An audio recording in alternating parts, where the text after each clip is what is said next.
Boa noite pessoal, bem-vindos ao Terceiro Anel e a mais um vídeo de análise futebolística do nosso Benfica. O mesmo voltou a entrar em campo e voltou a ganhar, mas não sem antes ter que recorrer à principal armada. Quer saber daquilo que eu estou a falar? Fica para ver este vídeo.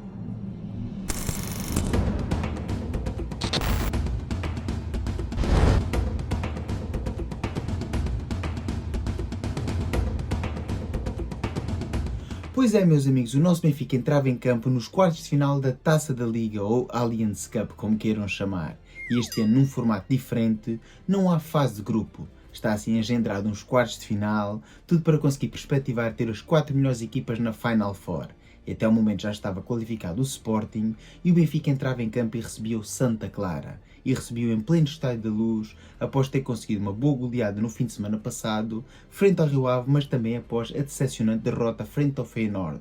Estávamos agora todos à espera de saber o que é que Bruno Lage iria fazer relativamente ao 11, se iria rodar muito e como é que o nosso Benfica iria render. Será que ia dar uma boa resposta, sabendo que vem um ciclo terrível com jogos muito importantes e bastante complicados. Mas enfim, todos sabemos o que é que aconteceu, sabemos que o nosso Benfica ganhou, mas teve assim de sofrer um pouco e esperar até aos últimos minutos, praticamente, para conseguir salvaguardar uma partida que até o momento estava controlada. Mas enfim, já iremos avaliar então como é que foi o desempenho dos jogadores do Benfica no final e agora vamos então ver as vicissitudes da partida. Ora, a equipa visitante, o Santa Clara, orientada por Vasco Moura, apresentava-se no Estádio da Luz num 3-4-3 e sem grandes jogadores de relevo, tinha perdido para o campeonato, mas augurava agora obter um melhor resultado. Ora, e o nosso Benfica, orientado por Bruno Lage, uma vez mais numa partida de taça, operava uma mini-revolução, não só alterando o esquema tático passando a jogar num 4-2-3-1, como introduzindo 4 novas peças, que foram elas António Silva no centro do terreno, Renato Sanches ao lado de Arsens no meio campo e uma vez mais voltou a jogar Amdouni a extremo e Artur Cabral na frente de ataque, acompanhados uma vez mais por Besta e Hector Koglu. Ora, e meus amigos, o que vos dizer então deste 11? Já tinha feito um short antes da partida onde achava que este 11 era bastante competente, percebia perfeitamente a alteração de peças-chave, no entanto havia algumas que eu não conseguia entender, por exemplo como a introdução de Renato Sanches sem grande ritmo e minutos a titular, quando temos jogadores como Leandro Barreiro, que podia ter feito a posição, ou inclusivamente Roll Reiser para jogar no meio campo a 2 ao lado de Arsens numa partida em casa frente ao Santa Clara.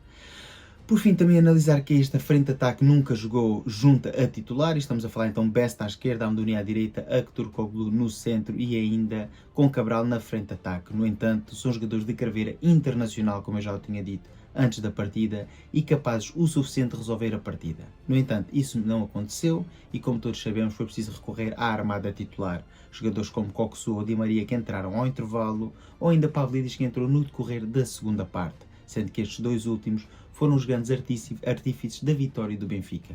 Mas enfim, muitas vezes o plano inicial não funciona e é importante saber redimir-se, alterar o plano inicial para conseguir a vitória.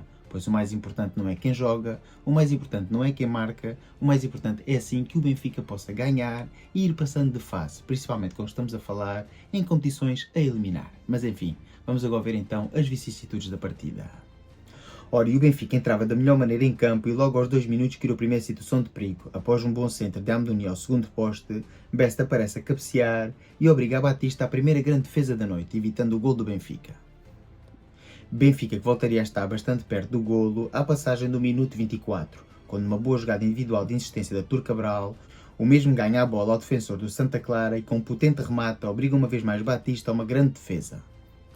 Ora, e sem mais jogadas de perigo, chegámos assim ao intervalo, onde o Benfica tinha um total e absoluto domínio da partida. Com 70% de posse de bola, o Benfica tinha apenas 9 ações na área adversária contra 4 da equipa do Santa Clara, tendo efetuado 4 remates contra 2, sendo dos quais 3 contra 1 nos remates enquadrados. E é assim, meus amigos, olhamos para esta estatística e temos aqui uma estatística bipolar, digamos assim. Temos um total controle e domínio absoluto da posse de bola com 70%, no entanto o número de ações criados na área adversária são poucos, os remates temos assim 4, sendo dos quais 3 enquadrados, e eu acho sinceramente que é muito pouco. Na minha opinião, acho que o Benfica, com o domínio absoluto que tinha do meio campo e com o Santa Clara que não estava assim a fazer uma grande pressão no nosso Benfica, o Benfica voltou a entregar praticamente uma parte ao adversário. Cada vez que acelerava é um facto que passava por cima dos jogadores do Santa Clara e conseguia não só desarmá-los, ou seja, o Benfica dominava a zona do meio campo, como também criar algum perigo, mas acelerou muito pouco na minha opinião. Teve aquele lance inicial logo aos 2 minutos e aquele lance do Cabral e pouco mais. Algumas arrancadas, algumas jogadas individuais, nomeadamente Aktürkoğlu tentou várias vezes fazer arranques, mas sinceramente os companheiros da dianteira não o acompanharam. E quando acompanhavam, as jogadas não eram frutíferas e não acabavam sendo materializadas em ocasiões de perigo. No entanto, como já disse no início do vídeo, acabaria por entrar ao intervalo Coxu e Di Maria e acabariam por mudar a cara do jogo. E mais tarde também Pavlidis, que entrou no meio da segunda parte e foi determinante. No entanto, seria a equipa do Santa Clara a primeira a criar perigo na segunda parte, quando num bom contra-ataque, um bom lance em profundidade, Silva isola-se frente a Turbin com o guarda-redes ucraniano adiantado e por pouco não inaugurava o marcador. Mas foi então que começaram a aparecer os raros individuais de Di Maria, e à passagem do minuto 65 de uma boa jogada individual pelo corredor central, o extremo argentino desfaz-se de vários defensores e com um potente remate voltava a pôr Batista à prova. No entanto, o mesmo voltava a responder com uma excelente defesa. E foi então que chegou o primeiro gol do Benfica, à passagem do minuto 70, num lançamento de Carreras na esquerda para Pavlidis, o mesmo operou ali bem a jogada individual à esquerda e com bom centro para a área encontraria Di Maria ao segundo poste. Este, com um grande pontapé de primeira ao ângulo superior esquerdo da baliza de Batista, inaugurava o marcador na luz. E o Benfica não tardaria muito a marcar o segundo golo. Após uma excelente abertura aos 75 minutos de Di Maria para o costado esquerdo, Alva Carreras recebe a bola na área e com um passe em balão encontra Pavlidis, que no centro da área desvia para o fundo da baliza, pondo assim o 2-0 no marcador. E apenas 4 minutos envolvidos, o grego Bizave resolvia a partida. Com um bom centro para a área de Di Maria e um toque subtil de Otamendi, a bola sobrava para o jogador de grego, que de pontapé de primeira voltava a bater Batista, bisava na noite e resolvia o encontro.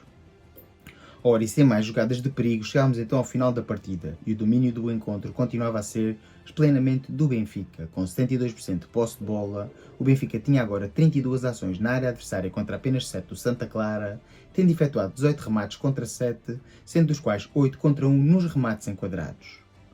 Ora, e meus amigos, o que dizer então desta partida com estas estatísticas finais? É evidente que o Benfica teve o total e absoluto domínio do encontro, tirando aquela situação de perigo criada por Santa Clara no início da segunda parte que poderia ter dado assim algum ânimo ao jogo, mas sinceramente a partir do momento em que Coxu, Di Maria e mais tarde Pavlidis estiveram em campo, sendo que ainda entraram Caboré perto do final da partida e até Sheldrup, mas este Benfica já com os titulares em campo foi completamente avassalador em termos de oportunidades criadas e de oportunidades aproveitadas.